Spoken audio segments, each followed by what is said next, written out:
only one talking point we can really start with, and it's dominated all the Arsenal chatter after the Wolves game, and it's the Lewis-Skelley red card.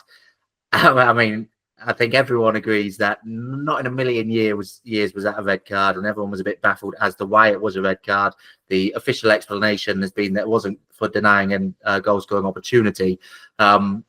Although pretty much everyone agrees that it shouldn't have been a red card, there's been quite extreme scope of within, what it should have been. Some people have said it's the worst decision they've ever seen, the worst VAR call they've ever seen, the worst refereeing decision they've ever seen. Some people have said, I can sort of see why it was given, but I don't agree with it. I suspect I know, but where do you fall on that sort of scale? Yeah, I suspect where you think I'm going with this is correct. It was never a red card. It was utterly baffling. I was sitting in the press box at Wolves, and you sort of watch the incident unfold, and it's just the sort of thing. In 35 years of me going to football week in, week out, watching it, I've seen, I don't know, 100 times, 150 times. You just see that foul, and then you just wait for the yellow card to come out and the player to run off. And you saw Lewis-Skelley running off after he did it. He was just expecting that sort of turn, glance over the shoulder, see the yellow card, put your hands up. Yep, sorry, I know, I kind of needed to do it. And that was it, never to be spoken of again. And then suddenly he brings out a red card. And it was just so that there was just a gasp around the stadium. Normally Wolves fans would kind of celebrate something like that, but it sounded more like there was just a collective sort of gasp of disbelief as what everyone had seen, and everyone in the press box couldn't believe it. I presumed it had to be something to do with the tackle. There was no replays where I was watching, but you knew that couldn't be a denying of the goal scoring opportunity when you're that far away. So I thought there must be something that we hadn't seen because we hadn't seen a proper replay of it. And at half time, I finally got to see some replays of it, and I was just staggered by what I was watching. It was just never a red card in a million years. And I don't know who I blame more for it, the referee or the VAR. Michael Oliver, he might have seen something in real time at the pace of the game that it just from the angle he was looking at, that he thought that's a red card decision. But for the VAR to then sort of look at it at multiple angles and still not recommend that he goes and have a look at it at the screen, I don't understand. I mean, what's the point of VAR? If you're not getting involved there, what is the point in having VAR in this country? It was just so baffling. And yeah, the reaction has been just huge, obviously. And when you've got pretty much universal agreement from every pundit, every former player has played the game, that it was such a ridiculous decision, that I think it tells its own story. And I honestly can't believe PGMOL haven't just held their hands up and accepted that they made an error. And I think if they'd have done that, it would have all quietened down by now. But the fact they've kind of doubled down on it and have backed the decision and of making Arsenal go through the appeal process, I just think it says an awful lot about that organisation and sort of accepting responsibility, which they just don't do. Yeah, it seems to be probably the most egregious example so far of them trying to back the on-field decision more, and it takes a higher threshold for them to intervene, because everyone was getting annoyed at how much they're intervening. But as you say, they're not going to intervene here. What is the point of them being there?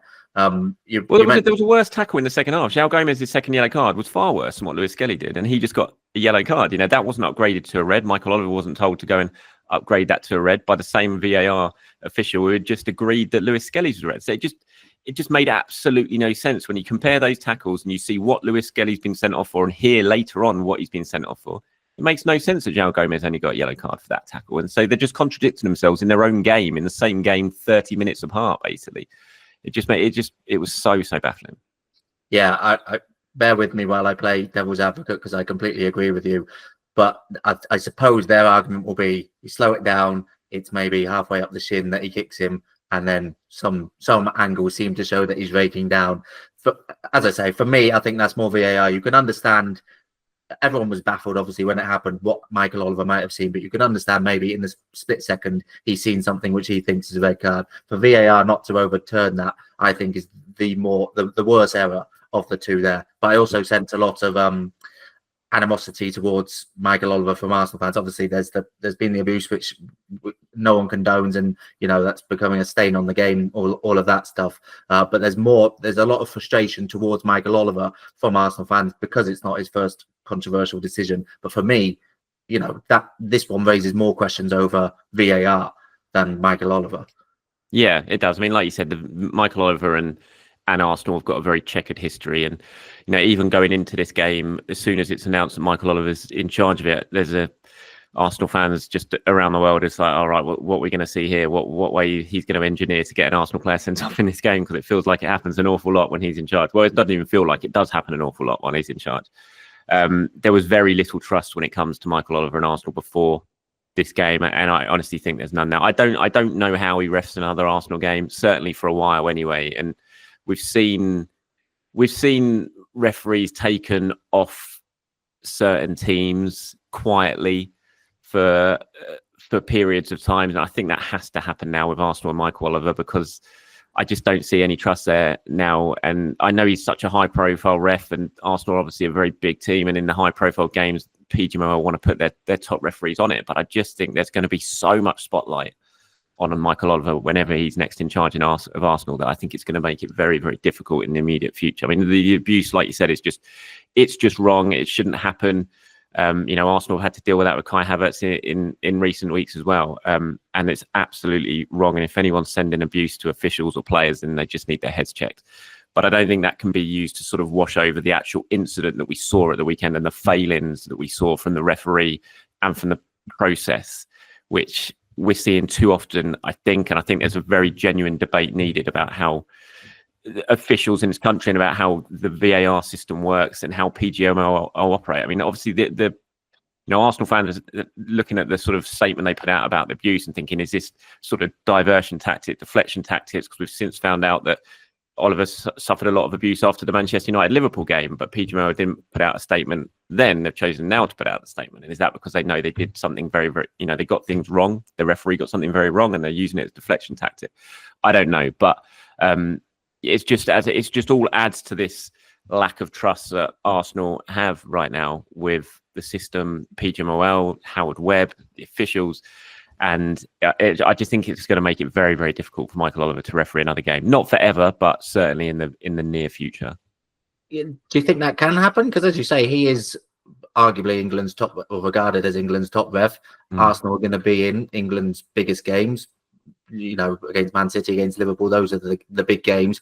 Do you think they will and can sort of take him off just because, not to make the point any smaller than it is, but just because one fan base feels that he's got something against them? Is that, or does that?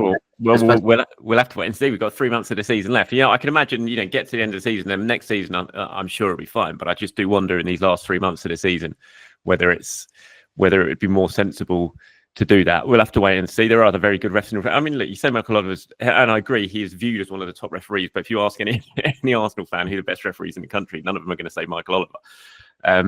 And there are other refs in this country. And if we've just basically got two referees who can take charge of the biggest games over here, then I think it says an awful lot about the sort of field that we've got to pick from when it comes to top officials. I mean, it just happens too much. I mean, there's been and I know rival fans sort of listen to this and they see what Arsenal fans say on social media and they're like, oh, here you go, Arsenal are moaning again about it.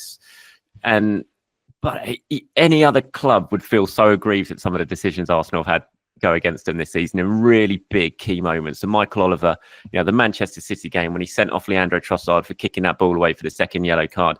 It's the same referee against Wolves at the weekend. He'd already booked João Gomez, and the start of the second half, João Gomez kicks the ball away, and he doesn't get another yellow card. And that's like, you saw Leandro Trossard walk up when Gomez did get the first card for kicking the ball away. And you saw he walked up to him and you could see him talking over Michael Oliver and looking at him saying, he's done it to me as well. And then he walked off with this look on his face, which kind of told its own story about what he and I think Arsenal think of Michael Oliver at the moment. So it's just not a great situation when there is that complete and utter lack of trust with such a high profile official. And I just feel it might be better for everyone, Michael Oliver as well, if you just take it out the spotlight a little bit for certainly the final 3 months of this season. Yeah, I think in those cases, the Trossard one, personally, I felt Trossard was the one at fault there. It was a silly kicking the ball away after the whistle. But as you point out, the lack of consistency is the really frustrating thing. And I wonder from an Arsenal fan's point of view, if Michael Oliver, probably not him because referees don't do this, but if someone comes out and says, okay, we made a mistake, does the fact that they haven't done that add to the frustration? Or would you sort of then accept that, okay, that hurts. It could have hurt us. It could have hurt our title bid. It's a bad mistake, but at least someone's come up and fronted up and said, they made a mistake. The fact that they haven't done it, they've doubled down on what is clearly, as you say, pretty universally accepted a bad decision. That must just add to the frustration of it all. It does, and it would have quietened all the noise away straight away. If they'd have come out after the game or on Sunday morning and just held their hands up, said, look, we made a mistake. We know we made a mistake. But to double down on it and to almost sort of twist and create virtual new rules to try and explain the decision when everyone who's involved in football, who's played football, knows it's wrong. And so many high-profile figures are literally sitting there on TV calling it the worst decision they've ever seen in Premier League history. I don't know if that's true or not. To be honest, I don't think it is true. But it's a terrible decision. It's not right. But when you've got so many people agreeing on it, just to have it just makes them seem really, really stupid. And the fact they can't accept responsibility for getting things wrong. And it's almost like they're just, I just think they've got it really wrong. They've got it really wrong. They shouldn't have made Arsenal have to go through the appeal process. It should have just been rescinded on the Sunday, accepted a mistake was made, and it would have been so much more helpful. But it's just this huge noise around it now because they've let it drag on. And we'll see if Arsenal get it overturned. The appeal's gone in now, and it's obviously going to go to an independent panel. I would very much hope that it gets overturned. Myles Lewis-Skelley does not deserve to be banned for 3 games because of this. Arsenal's already stretched squad does not deserve to have a player taken out of it for the next 3 games, which is going to put more minutes into players and more fatigue into players. We saw it against Wolves at the weekend. They were running on fumes by the end of it. Kai Havertz literally had to almost be dragged off the pitch. He'd run so much, having to play with 10 men for half the game as well. And they don't deserve to be without Lewis-Skelley for 3 games, and he doesn't deserve to miss 3 games for that. So I hope that the right decision is reached when the independent panel makes its decision. Yeah, that will actually be a very interesting decision, wouldn't it? Because then if they say it was the right decision as well, that just baffles everyone even more that another layer sort of backed it up. Obviously, that's dominated the narrative after that game, but Arsenal did pick up a crucial victory as well, kept them hanging on in that title race. It felt for me, the way Liverpool were going against Ipswich, that win never seemed in doubt. It felt for me that if Arsenal dropped points in that, we were quite close to title race being over territory. So that was a huge win to overcome that adversity with 10 men. Obviously, Wolves eventually were 10 men as well, but you had to play that spell 10 against 11 and ground out a very, very important win. Yeah, it was really, really big. I mean, I still do think the title race over territory is kind of here already, but just to be able to at least have some sort of hope left, it was a really big win. And to be fair to Arsenal, I thought they played it excellently in that second half. When it was 10 versus 11, they came out in the second half and they just dominated. It took about 10 minutes before Wolves got the ball anywhere near the Arsenal penalty area, even though they had the extra man. I think they used it to really sort of fire themselves up at half time, and they came out of real intensity, played really well, had some chances, and just totally seized the momentum in the game. So when Wolves then had the player sent off, Arsenal already had the momentum. You just felt that was a real seismic moment. You could see the celebrations.